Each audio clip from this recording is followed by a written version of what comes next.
You join me today at the mammoth Liverpool Cathedral, a Church of England cathedral in the city of Liverpool, somewhere I've been enjoying exploring recently. It's the largest cathedral and religious building in Britain and the 8th largest church in the world, and it just so happens, you guessed it, there's a really cool radio site hidden on the roof and it's almost covert. I showed you this cathedral in my recent video on Radio City Tower, and a few of you asked me to cover it, and while the cathedral tower is home to a really impressive array of antennas that do all sorts of things, it's almost impossible to find any specific information on exactly what they're all doing. So I'll show you what's up here, identify what I can, and give you a selection of frequencies that are used from up here. Maybe it'll inspire someone to do their own bit of detective work, but first, a minute about the cathedral itself. In 1901, architects were invited by public advertisement to submit portfolios of their work. These works would be studied and judged, and the winning candidate would go on to be awarded the task of constructing the cathedral. In 1903, the then 22-year-old Giles Gilbert Scott's two-tower design was chosen, and after a redesign in 1909 that included just one single tower, construction started, with the consecration of the Lady Chapel in 1910. World War I crippled works on the structure, but the first section of the main body of the cathedral was completed by 1924. After a pause in construction for some redesign works, building continued steadily from July 1925, with a view to completing the whole section by 1940. World War II created more delays, but the central section was complete enough by July 1941 to be handed over to the Dean and Chapter. No further major works were undertaken during the rest of World War II, and Giles Gilbert Scott produced his plans for the nave in 1942, with work starting in 1948.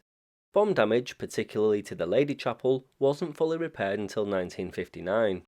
Scott died in 1960 and was replaced by architect Frederick Thomas, who had worked with Scott for many years. Work carried on, and the completion of the building was marked by a service of thanksgiving and dedication in October 1978 that was attended by Queen Elizabeth II. The Anglican Cathedral is one of two cathedrals in the city. The Roman Catholic Metropolitan Cathedral is situated approximately 0.5 miles to the north and can be seen from both the Anglican Cathedral and Radio City Tower. Our first task is to take 2 lifts and no less than 108 stairs to the top of the tower. This costs just £7, and you can either book online or turn up on the day. The stairs take us past the world's highest and heaviest peal of bells. There's 13 of them, and they weigh in at 17 tons. As we reach the top of the 101-metre tower, we're greeted with fantastic views of the city of Liverpool, but of course we're here for the antennas. The first thing I'll cover is perhaps the easiest thing up here to identify, and that's the Capital Liverpool FM transmitter antenna. This looks like a double bay Shively Labs 6812 series, specifically a 6812B, designed for smaller, low-powered applications such as school and campus radio stations, as well as more discrete sites such as the cathedral.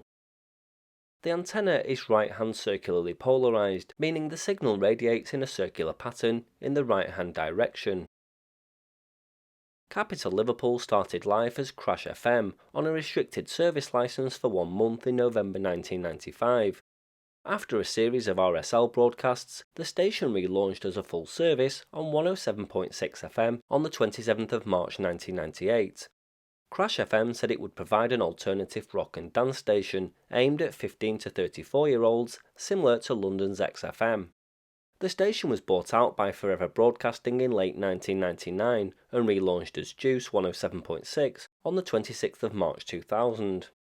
In September 2003, Juice was sold to Absolute Radio. The new owners aimed to develop more local programming, news and marketing, but the station sold to UTV less than 2 years later. On the 5th of June 2015, Juice FM was sold again to Global for £10 million. On the day the sale cleared, Global announced it would rebrand and relaunch Juice FM as part of the Capital Network, another nail-in-the-coffin type organisation for local radio.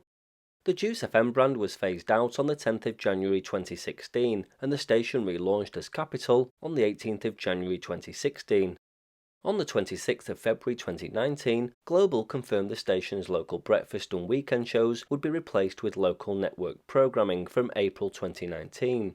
The weekday drive time show was retained alongside local news bulletins, traffic updates and advertising. 3 of Capital Liverpool's presenters left the station, which speaks volumes. The antenna radiates Capital on 107.6 FM at 378 watts.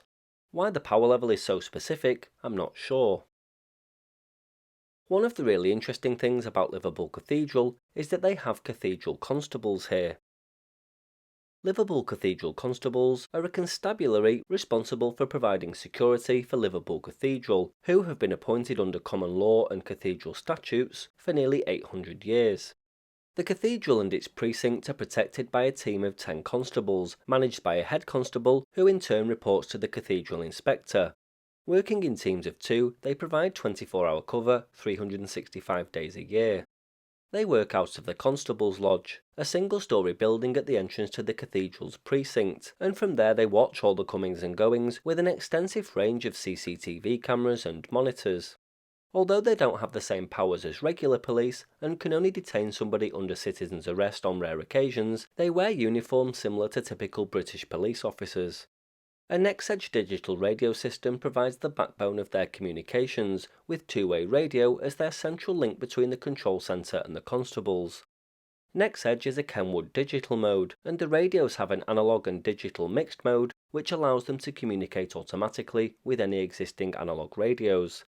The radio users include the constables, maintenance staff, vergers and management, and there's a dispatch radio in the control room. The whole thing uses a repeater system, which enables greater coverage across the site by relaying the portable radios at higher power. This helps penetrate the thick stone walls of the cathedral. As for which of the antennas and what frequency it uses, I can't be sure. For the rest of the radio coming and going from up here, I'll show you the frequencies because they're readily available on Ofcom's website, but I won't share any colour codes, slots or talk groups despite the fact that most of it's encrypted anyway. It's almost impossible to identify what exactly all of the antennas on the roof are doing. There's quite a few of these white collinears which are made by Amphenol Procom. The Dean and Chapter of Liverpool Cathedral has an analogue VHF system, so it's likely that one or more of the antennas are used as a repeater setup for the building's analogue radios. Liverpool City Council have a radio network up here too, on UHF. This will likely be used for security and shop watch, maintenance engineers and parking wardens. Northwest Radio Communications, a large radio provider, also has licenses based here on numerous UHF frequencies.